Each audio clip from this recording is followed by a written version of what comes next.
And some of you were at the end, and some of you were not here in between at all. So the first night and the last night, you've showed up. But even showing up one night with this text is inconceivably wonderful. And even though we'll finish it tonight, I would really encourage you to take it up and study it on your own, read it again and again and again. It just gets deeper and more meaningful each time you rub yourself with this text. We're starting on page 117, going to the end.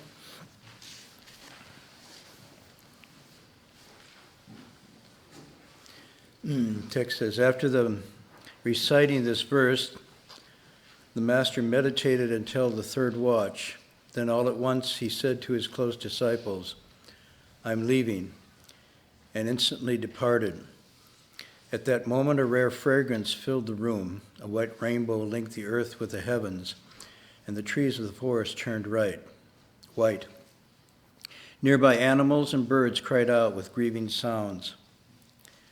So the first passage is, he had announced earlier that he intended to go. He announced again in this very last section that was getting close. And then finally, on the third watch, I'm trying to figure out, anybody remember what the third watch is? I'm guessing it's probably around midnight. Anybody familiar with the watches? We went through this once before. The thing that's interesting here is that he's meditating right up until the moment he passes. He's not lying down. He apparently is not sick or suffering. Or if he is, he's have so much mastery over his sense organs and his faculties that he's able to stay in a state of meditation. Actually, this is the first time you also see mention that the master meditated. You have mentions throughout the text of the practice, but you don't really have any direct reference to him doing this. And then he just announces, I'm leaving. How to read this, I don't know whether it's a urgent pronouncement or a quiet pronouncement. I imagine with the Sixth Patriarch, he just very straightforward just says, I'm leaving. And at that moment, a rare fragrance filled the room. You notice that this represents a return to when he was born. There was said to be a rare fragrance that filled the room. So at this time of coming into the world and this time of passing, it's accompanied by a fragrance that is not usual or ordinary, indicating some deep connection to the spiritual realm. It says a white rainbow linked the earth with heaven, and the trees of the forest turned white. White here, of course, is the traditional, I think Chinese, but perhaps throughout Asia, color of mourning that's worn. And here, it's one of the colors that's associated with the elements. There's different flavors associated with the elements, different substances associated with the five element theory. I believe that the white is associated with metal, but it also symbolizes brightness, purity, tranquility, fulfillment. It has all these different associations. I'm guessing that the forest and the trees are turning white from the effect of the rainbow of light that fills the white rainbow, and so by extension it touches the trees and everything appears.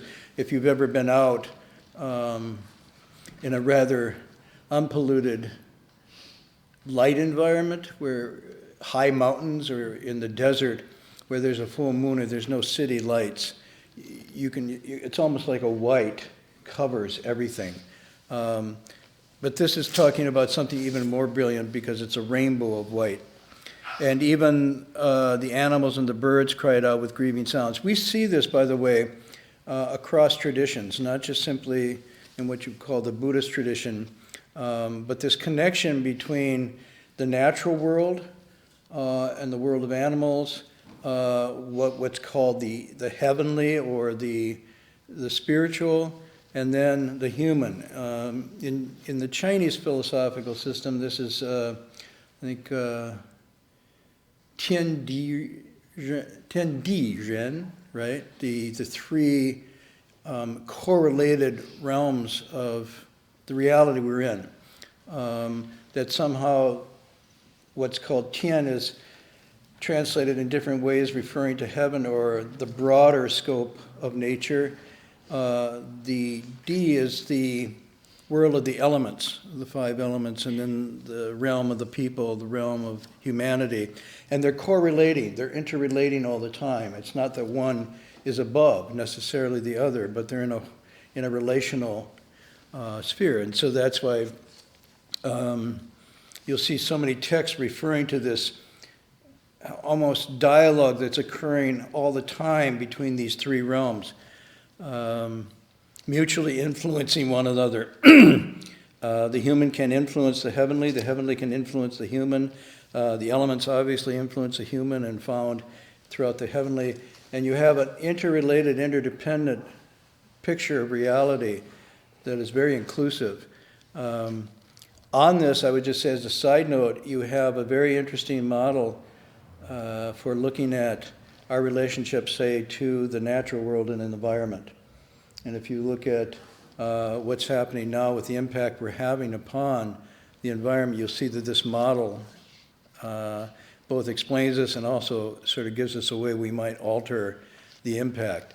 As human greed becomes overwhelming and human acquisitiveness becomes too much, we leave the middle way, we correspondingly affect Earth, the elements, and the animals and plants, and correspondingly also affect the larger patterns of the universe in terms of the weather and so forth. So this is a very interesting model. In the 11th month, a dispute arose among the officers, disciples, Sangha, and laity of the counties of Guang, Shao, and Xin over who should receive the master his true body. Since they could not resolve their conflicting claims, they lit incense and prayed that the incense smoke would indicate the place where the master should be laid to rest. The monks traveled in the direction of Shaoxi, and so, the smoke traveled in the direction of Shaoxi, and so on the 13th day of the 11th month, the casket and robe and bowl he had inherited were moved back there. This is understandable that he had a large following. These were the close disciples were here, but by now I'm guessing from what the text is suggesting, more than just the immediate disciples were there. Others had heard about this and had drawn near. And people that had known the master through the years, associated with these three different places, the Guang, the Shao, and the Xin, were probably there. And again, the natural impulse is to not leave, to not have him leave, and to not have them leave him. They want to, even in his passing, be close to his spirit, even if it's just the remains. There's something that inspires and still touches them or feeds their souls in this proximity. And this is always the case with great teachers, great people. It's just that they bring out so many good qualities in us that we want to keep enjoying that, and we fear that without their presence we might not be able to bring them up ourselves. And so having proximity, even with the relics of someone like this, inspires. And they probably had that. If I remember right, Guang is the place that he left home, and Shao is the reference to Nanhua Monastery, and then Xin was the place that he was born. So the competition is the place he was born, the place he left home, and then Nanhua Monastery, where he set it up. In other words, that's the Shaoxi, where the creek flows. And since they couldn't resolve their conflicting claims, they didn't flip coins, they didn't consult the I Ching, somebody came up with the idea, let's light incense smoke and see which way it goes, hoping, I think in their minds, that the master would indicate somehow, directing the smoke, that that's where he wanted to be. Or probably the master didn't care. If you look at it, he said, to the enlightened person, all places are the same. He's just sort of like, okay, they're going to fight at the last minute here. I'll just help them decide this, where it goes. It doesn't matter where I go. I've already gone. He's already left. Where this goes, one last attempt here to invoke the master's vote. And the smoke traveled in the direction of Shaoxi, assuming, of course, that whoever set this up didn't set it up in a way, to prevailing winds. And I'm just saying, they must have done it inside, okay? And without any drafts or winds, and it went in the direction of Shaoxi. And that is where Nanhua Monastery was. And so everything was put together and transferred to that area. Now it says, in the following year, on the 25th day of the 7th month, the master's body was removed from the casket, and disciple Fang Bian anointed it with incense paste. So a year later, and I'm not sure why there's a year later, whether he was lying in state to some degree for this year, or whether this is part of the funerary ritual and rites that the body is now moved from the casket. But it also could be something else. In some cases where you have individuals who have cultivated deeply the mind-body spiritual practice, the body doesn't necessarily just kind of decompose immediately. It can stay in a state of non-decomposition for some time, and apparently this was the case for the Sixth Patriarch. And so to this day, if you wish, you can go to Nanhua Monastery and see the embodied remains of the Sixth Patriarch still in the figure of a human being, not collapsed into dust or ashes or anything. Now it's completely shrunken because the fluids have gone out of the body, but the actual skin and skeleton and the facial skin is still there.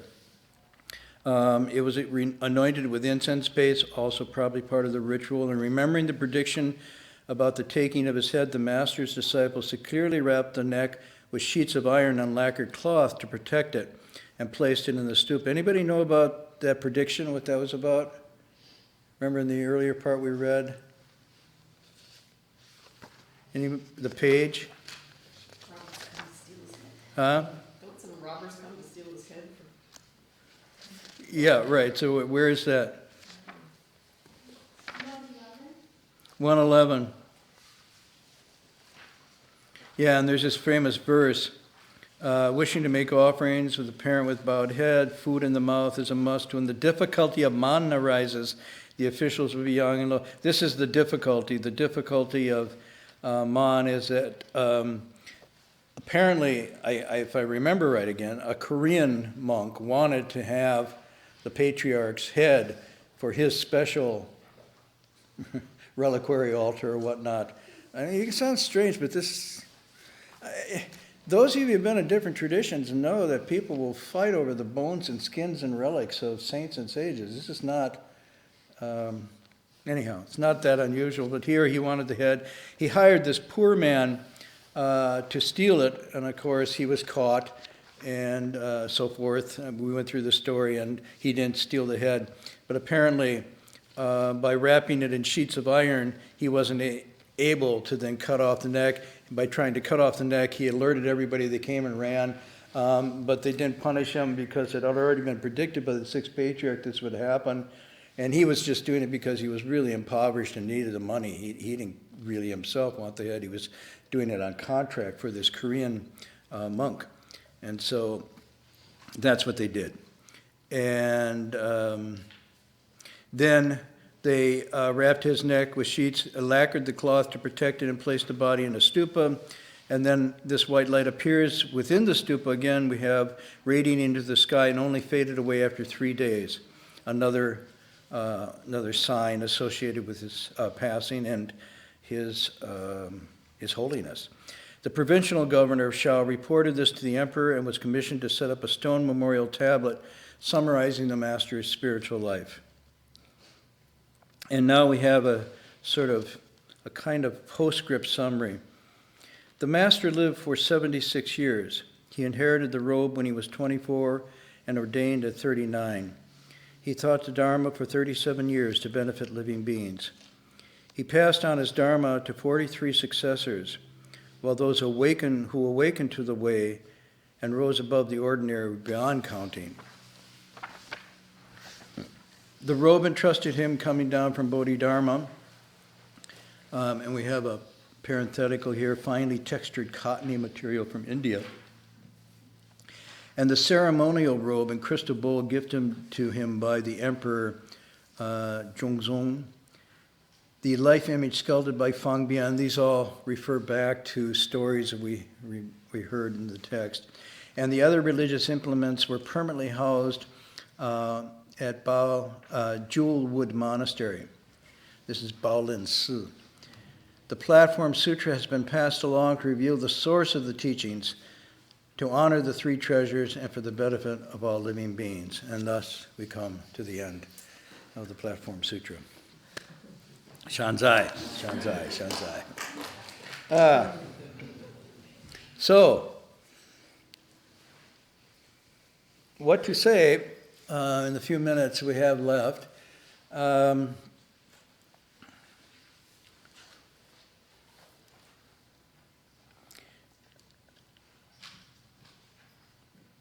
One thing maybe I'll share with you is a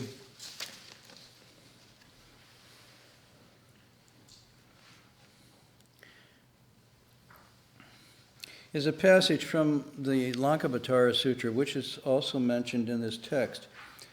And what it says, and I think it's like an exhortation of something we might take away after going through a text like this. This text in particular is very accessible because the language is just so straightforward. He's speaking as someone who is not coming from a literate, educated, scholarly background. He's a simple man, but he's had a profound awakening, so profound that he becomes, in this lineage, one of the living patriarchs. But even so, sometimes the words of the text can be hard to fathom. So, like the Prajna chapter, and how do we understand that everything is whole and complete, there's nothing to seek, there's no self and nothing belongs to the self, and yet there is nirvana and the end of suffering and so forth, and impermanence. This all can be very complicated. And one of the things I think you might take away from this text is to get past the letter and try to embrace or capture the spirit of the text, because that's really where the thrust of this is. And the passage I wanted to read to you tonight from the Lankavatara Sutra talks about, in coming to these teachings, the most critical and important part is to go past the teacher to the teachings themselves. And then when you go to the teachings, go past the letter of the teachings to the spirit. And this is so important in an orthopraxic tradition, not an orthodoxic tradition. In an orthopraxic tradition, the thrust of the words is to bring you back to your own cultivation, to your own nature. It's to point you to something rather than to place something in your lap that you hang on to. And it's supposed to be a catalyst. So the texts are very clear, and the patriarch here is very clear. He says, I have no teachings to pass on to you. I simply untie knots and call it a teaching. And so the spirit of this is the untying of the knot rather than the words themselves.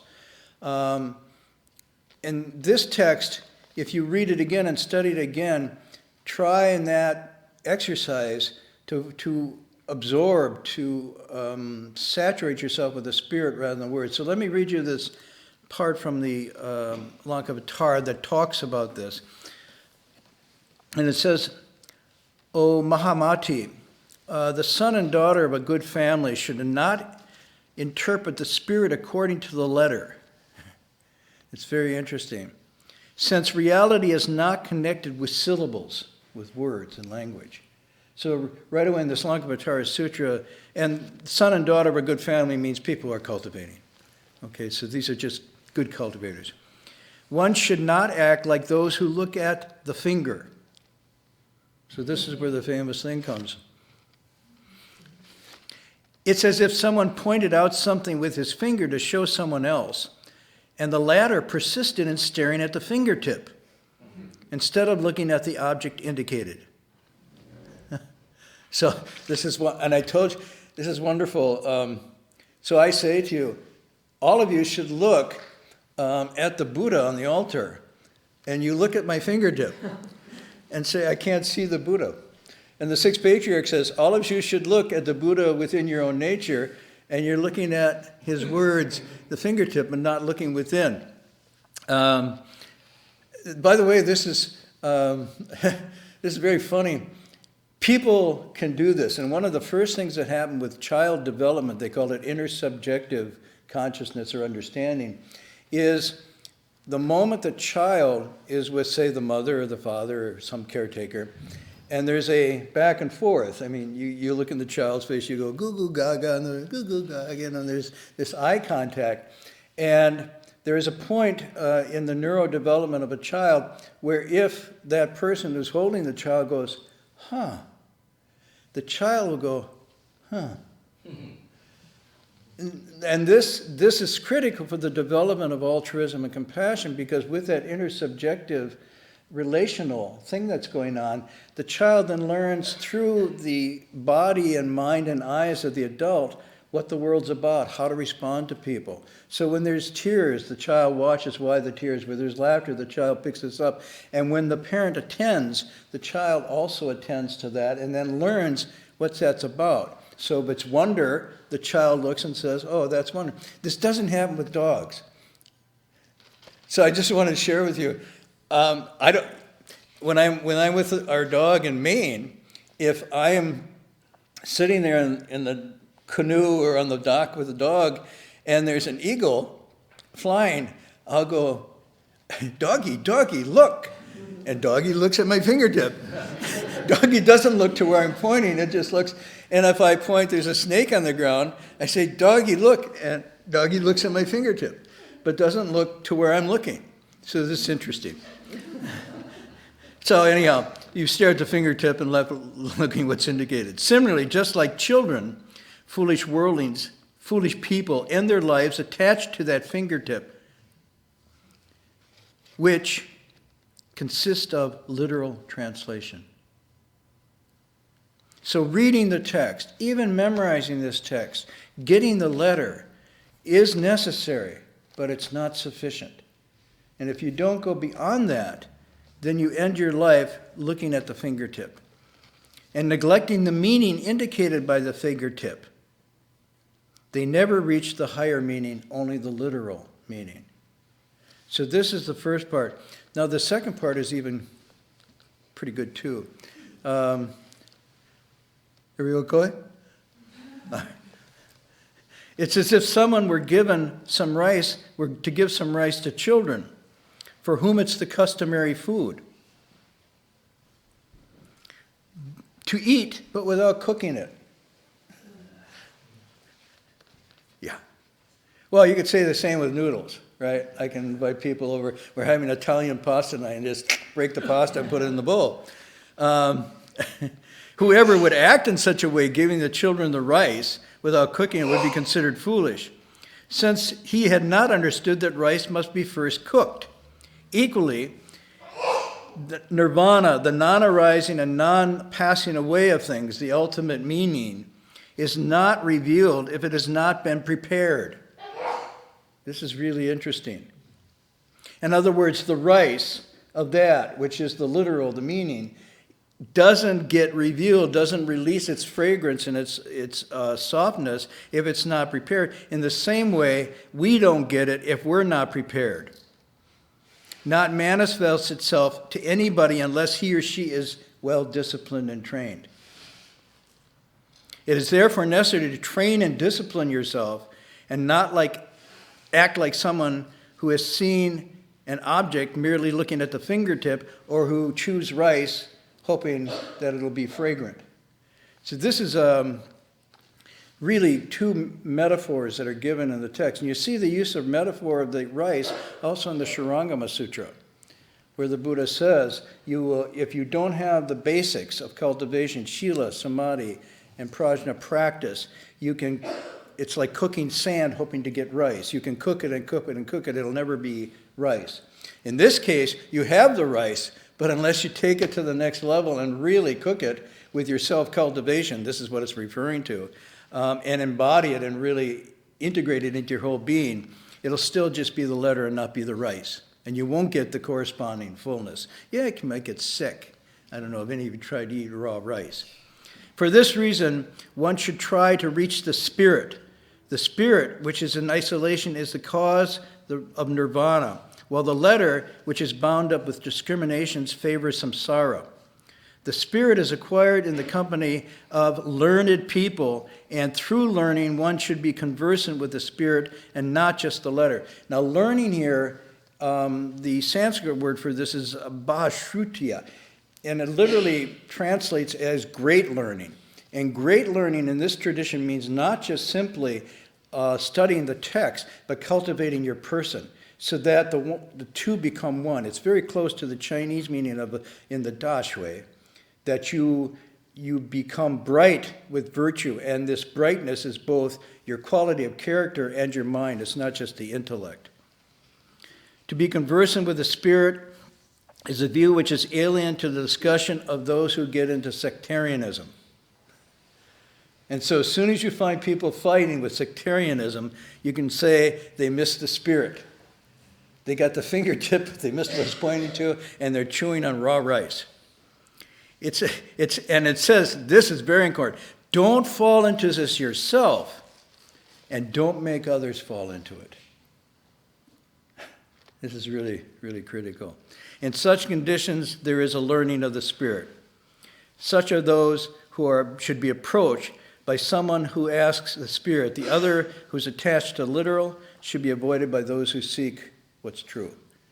So this is from the Lankavatara, and I just share it with you tonight on the spirit. So if I were to ask you, and this is not a test, it's just a friendly question, what lines or elements of the text, since we've been through a lot of this, jump out at you as conveying the spirit?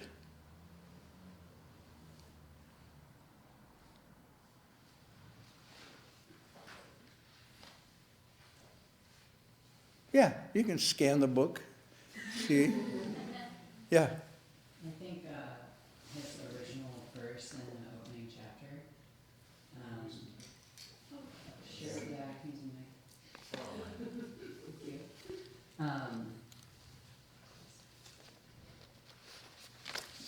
The opening, his original verse in the opening chapter. The opening of the first chapter, right? I think I know the other translation better, but for where it can dust a light. The bright mirror has no stand. Okay. That one. That one for me. Basically, there's not one thing where it could dust a light. Yeah. Yeah, okay. Anybody else? Your favorites or something that jumps out? Yes. I don't have a specific favorite, but I would say that Paraphrase is good. Paraphrase is good. Well, it's more the consistency in tone, where no matter what anyone hits him with, no matter how they try and get him into specifics, it always very directly comes back. Where he's immediately saying, no, we're not going there. Just, get back to your true nature. Get back to your true nature. Yeah, your true nature. So this is what we call the direct teaching, and it directs you back to you, to your essential nature, not to something outside, not to literal, but always directing a bit uncomfortably back to your ground. Yeah, this is called Shindi, the mind ground. So all the teachings, he says, he teaches to and from that essential nature. He teaches to it and from it. So right, this is probably one of the more essential spiritual. Anybody else? Feta. There's the verse on page 15. I think that's right. Oh, yeah. So the verse on page 15, Mm-hmm. right after, I think it's when he has this interaction with the Fifth Patriarch, and then he has this verse, how unexpected, the essential nature is intrinsically pure. How unexpected, the essential nature is originally unborn and undying. How unexpected, the essential nature is complete in itself, lacking nothing. How unexpected, the essential nature is fundamentally still and unmoving. How unexpected, from the essential nature the myriad dharmas come to be. Which, it has these lines that summarize the key points about the essential nature, but I also in that how unexpected I find this sort of expression of joy about that realization. Joy, this is really good because it's not the voice of a stoic renunciant. How unexpected. It's actually lifting. So there's a joy and wonder that's coming at this realization. And I think that's one of the things of the spirit. I'm glad you pointed this out, that the spirit of this is last week talked about vimutti rasa. It's the spirit of liberation, of untying. It's joy and it's uplifting. So one who has entered this has a quality of almost a youthful, joyous brilliance. I'm not talking about a kind of spaced out grin state, but this just buoyant fullness of having experienced this. And again, you got pure, lacking nothing, not coming, not going, still and unmoving, and everything arises from this, and this is his awakening moment. So this is part of the spirit, yeah. But the other part of the spirit here is that he realizes it directly now. And that's the movement. He moves from a literal to an embodied understanding at this moment. And that's, yeah. Anybody else? I like particularly page 24. I think he talked about, he kind of describes the emptiness of this nature. And I think it's on the bottom of page 24. Mm-hmm. Good and wise friends. The emptiness of the physical universe can embrace the shapes and the forms of the myriad things. Mm-hmm. The sun, moon, the stars, the mountains, rivers, and the whole earth. The fountains, springs, streams, and torrents, grass, trees, thickets, woods, good and bad people, good and bad dharmas, the heaven and the hells, all the great seas, and the entirety of Mount Sumer and all the mountains, empty space contains them all. The emptiness of people's nature is the same. I really like how it both covers the really vastness of everything, yet also the very smallness of everything at the same time. It's really, really nice. Anybody else? I really appreciated the chapter that was on concentration and wisdom. Uh-huh. As being vehicles. What chapter? That's Chapter 4? Starts on page 45. Mm-hmm. And making the point that in order to discover one's, well, not in order to, but as a tool or a vehicle or a path, a way towards understanding one's own nature, Mm-hmm. that concentration and wisdom are available, and that they are one and the same. And it's in that chapter where he makes another statement. He says, these teachings are methods of practice, not subjects for debate. And again, he comes back to, that's the spirit. And going back to your point, debating is not what it's about. Also, I was thinking, when I first read this some years ago, this one jumped out at me because of the way my teacher commented. This is on page 30. Good and wise friends, unawakened Buddhas are just living beings. At the moment they awaken, however, living beings are Buddhas. This is saying the non-duality between living beings and Buddhas. It's just how you use the substance. It's not that there's different. But then there was this. therefore you should realize that the 10,000 dharmas are all within your own mind. And then this really, why don't you immediately see right within your own mind the true reality of original nature? And the way that was presented to me was like, not like, well, why don't you just see? It's like, why don't you right now sitting on this cushion see that? And like, that's to me the direct impetus of the teaching is that it is available to you right now, not in some future life, not in, after you die, nor was it in some past that is gone forever like a golden era. But why don't, and he's saying, why don't you see that right now? And it's not like it's scolding. It's not as if he's saying, how come you're so dumb? He is saying, he's asking a very important question. What is it that keeps you from seeing that right now? Almost therapeutically, psychologically, if that is true and available and always present, what is it that you are covering it over with that prevents it? So it's that reflect back. It's not like, well, I don't have enough merit and virtue or my karma is heavy. He doesn't go down that road. He says, right now, look at what's preventing you from, right where you're obstructed is actually the gateway to your liberation. So that's the meaning of the klesha. Afflictions are just bodhi. It's right there where you're hung up that keeps you from seeing it right now. And so your emphasis then is not on the far and distant, but right in the immediate where you're hung up. That's the gateway. Ouch. Yes? I have a favorite passage on page 108 amongst the verses that he is giving to his disciples. And it's the second to last paragraph in the verse there. It says, if you resonate with these words, then let's talk of Buddhahood together. If there's no resonance, then put your palms together and just be happy. I have a lot of students who really like that line. And I'm still trying. What does it mean to you?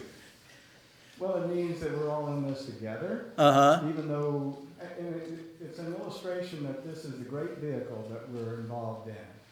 That it's not an individual, it is an individual effort that we have to undertake. But we can't do it by ourselves. Yeah, there's something liberating about that verse too. Is like, well, if you don't quite get it, don't sweat it. Just relax and be happy. The ancient sages had no other method, goes the verse, than that they were always happy and not let a day go by that they didn't smile. Not bad. If you get the profound meaning, even more unexpected. But don't worry, don't get chill. Anybody else? Yes. So the phrase that I like, I don't quite remember where. Which page? The phrase that I like, I don't quite remember where it is in the text, but it's the writing that you see at Nanvasu. So it's about how the disciple was looking at this piece of cloth that was flapping. Yes. And Master said, it's not a reed, it's not a destruction, it's a mind that has made something. So the two are debating. When he first comes to give his first teaching, he walks up to the monastery, and two monks are out in front, each defending their PhD. The one monk says, the flag is moving because of the wind, and the other one says the wind is moving because of the flag. And he steps up and says, neither, it's your mind that are moving. It's not the wind or the flag. And so, again, that's the passage there. These are famous passages, yeah. The other one that's really good is like, where do you find Bodhi? Right here and now.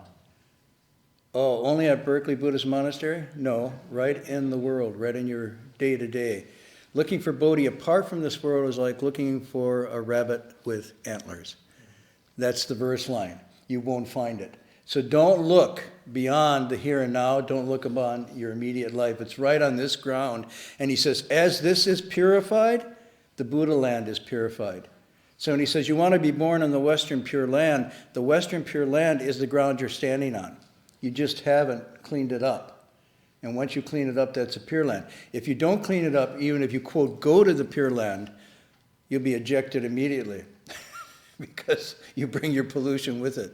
So I told you the story of one of the questions a student asked my teacher, if the Buddha's all powerful, how come he doesn't just take us out of the Pure Land and let's be done with it? Why do we have to sit in meditation? Ouch, ouch, ouch. And the master said, maybe he could. Well, why doesn't he? He said, because when he took you to the Pure Land, your first thought would reject you back into the ordinary. So it's really interesting, unless you're cultivating, where you cultivate that's the land, that's the world you're in. There's none other. So this is going back to that original teaching. It's the ground under your feet. It's your own mind and body. That's where it all comes from. Anybody else? Well, let me do something for you then. I'm going to read you the closing comments that my teacher gave when he first lectured this text. Just about 50 years ago. And I said, when I first came into the monastery, this text and the Avatamsaka were the first sutras I encountered. And to this day, I continue to delve into them. To have a chance to pretend to lecture this for you is just really pretending, because it's just a chance for me to spend more time with it. And whether whether I lectured well or not is not the point. I got to spend more time with the text, and you did too, and just ignore anything I said. But I want to read to you his commentary, and this was given when he finished up the sutra some years ago, and I think you'll find it interesting. The lectures are now complete, and the sutra has been explained. You've undergone much suffering, but I don't know whether you realized it was suffering or not. If you felt it was suffering, you're just a common person. But if you did not feel it was suffering, then you are just a rock or a piece of wood. Well, was it suffering? He asked. As to my explanation, I don't know whether I explained it well or badly. And I also don't know if you listened well or badly. Good and bad, get rid of them both. Explaining is just explaining, and listening is just listening. We've met because of a karmic affinity, he's saying, he and the audience. We have heard the story of the Sixth Patriarch's life and his cultivation of the way. You should not look for good or bad points, but look instead to see whether you believe. Advance down the right road and retreat from the wrong. You should cultivate according to the Dharma. Memorize the last verse of this sutra and recite it often, for if you reflect on its meaning, you will certainly realize Buddhahood. And don't discriminate as to whether I explain the sutra well or not. Just look to see whether or not you cultivate. If you cultivate, what is bad is good, but if you don't cultivate, what is good becomes bad. Now I'm going to ask you a question. The Sixth Patriarch was illiterate, and illiterates cannot have much knowledge. How could someone who couldn't even read a sutra speak it? What does this mean? And so this was the audience at the time. I know who was this, but I'm not going to tell you who they were. So it just says, student. Student says, I think the sutra shows that you don't need a lot of scholarly learning in order to become enlightened. The sudden teaching or the direct teaching is just the mind. Realizing the mind, we should do it.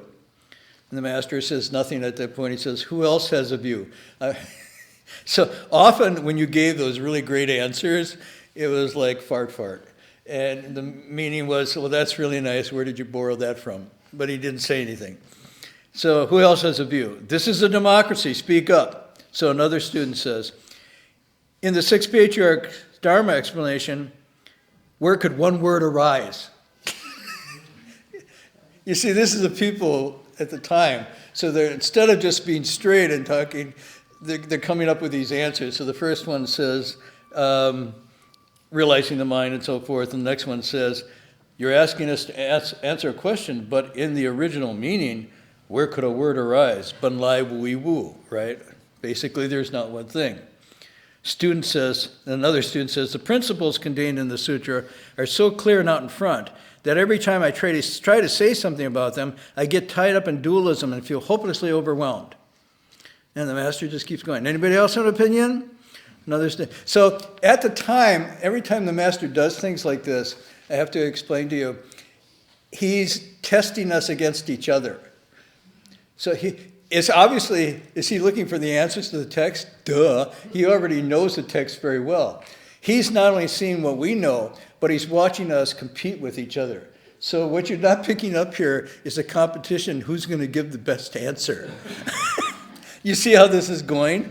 And this one, it seems like the humble answer. It's so much with dualism, like you said, so much dualism, I get overwhelmed when I try to say anything. The master just says, anybody else?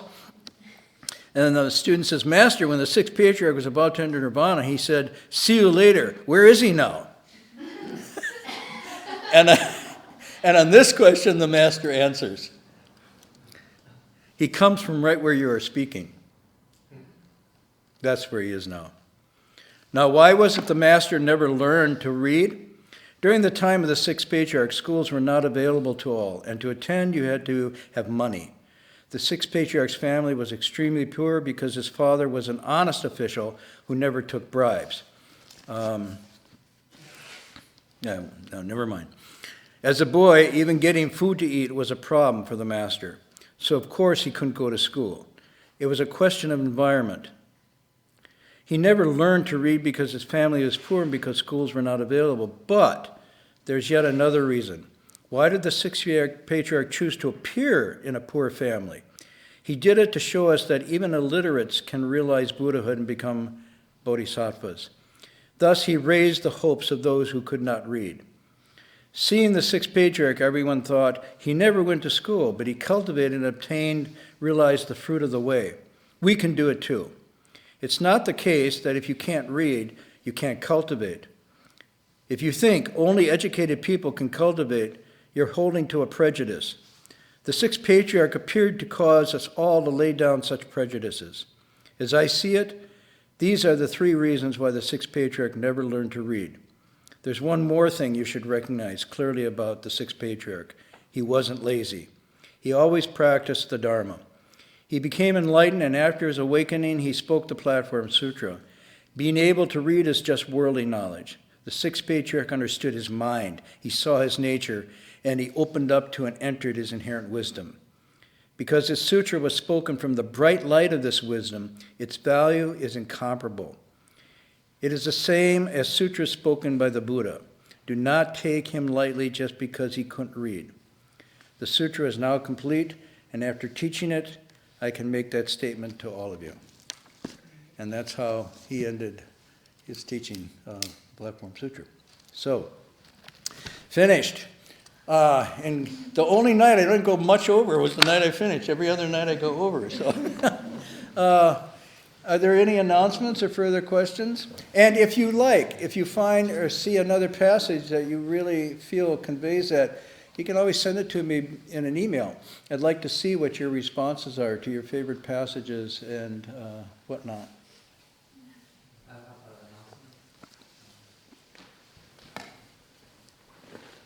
So we are starting A little louder, Jerry. No, it doesn't. The mic goes out to those who aren't here, but for those who are here, you got to speak louder. we are starting internet radio to rebroadcast lectures at every monastery. So this will start next Monday.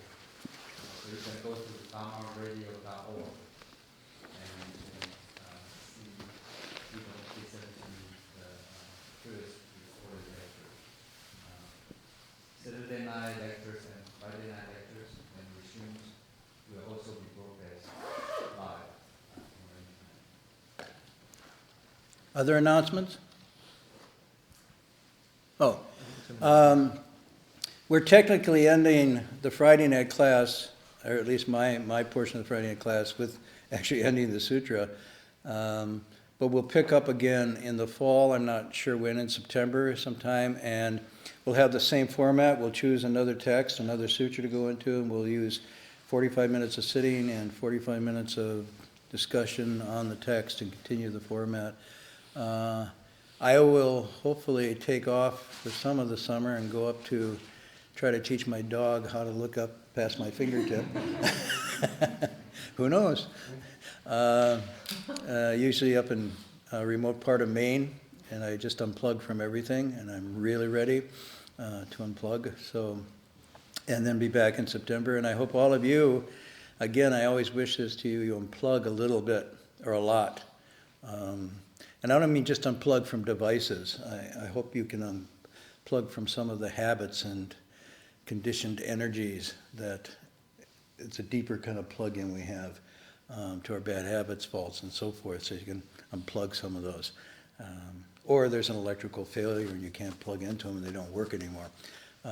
But sometimes that's helped by getting in touch with nature, going to the ocean, going to the mountains, just sitting on your porch with nothing playing and let your nature work with nature. So hopefully this will happen, and we'll see you all back here, all of you who wish to come again in the fall. And I don't know yet. I've gotten requests for different texts to do. I'm not sure which one I will do yet, so we'll let it emerge. But thank you all. It's been a wonderful text to go through with all of you, and see you in the fall. Yeah. Announcement? Quickly, some announcements. I think we have the Shunhong Memorial Symposium. That's actually from any of my dates. That's like May 23rd, and then June. And then the next event we have the family camp here, which I think is June 15th and 16th. And then following that, we have a Sudana retreat at Sudana Center, led by Dharma Master Hung Shi and Doug Powers. There'll be a chance to read the sutra called the text on the underlying Samdi Nirmochana Sutra, which is talking about the Buddha's underlying meaning in his teachings. And we'll be reading some Western philosophy as well, so it's a chance to see Buddhist thought in conversation with Western thought. And so if people are interested, that's the end of June. And right after that, there's a Global Buddhist Conference. I think that's the 29th and 30th. And then we have Buddha Roof Farm, which I believe the registration's already full, but you can join the waiting list if you're interested. And then we have the Guanyin retreat at the Thousand Buddhas. So if you're interested in any of those, please come talk with myself or Ken in the back, any of the people who work at DRBU. I'm sure we can point you where to look. So, Yep. There's quite a few things to plug into. Yeah, lots of things to plug into. The monastery just keeps on going. Okay, we're going to do the transference. This is 5 years. This is from 5 years. 5 years of completion of the sutra. Flowers for completing 5 years of sutra. These are all the complaints, I'm sure. And these are to soften the complaints. Okay, and is there's something in here like, what is it, hemlock that I should nibble on, or no? Actually, I don't think they're edible, Marty. I don't think you want to start eating them. well, I'm a vegetarian, you never know. I have to say, I will share with you one thing. You may not see it, but probably the most enjoyable part for me of doing this with you is as we go into the text, and as the text goes into your hearts, you all light up. You probably don't see it, and that's just as well. But from where I'm sitting, it's been a remarkable Friday evening every time to watch the lights come on in your minds and your nature and your faces. It's actually very palpable. And the flowers are cool, and I love the flowers, but actually what's more is the flowering that comes out in you. And so for that reason, I never tire of doing this, because something in these texts, when they connect, you're like little Christmas trees and you light up. It's truly, really remarkable to see. So we'll see you lighting up in the fall again. Transference.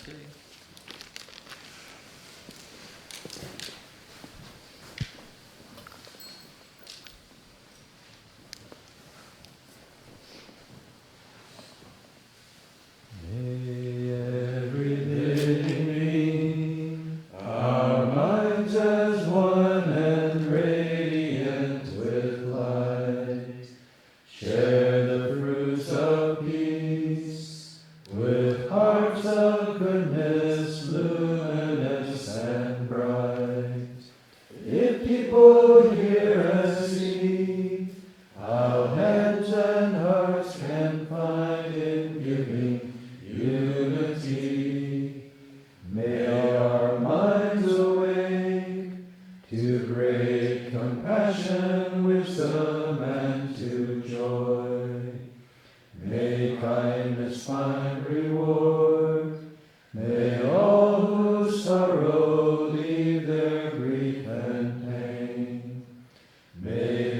boundless light. Break the darkness of our endless night. Because our hearts are one, this world of pain turns into paradise.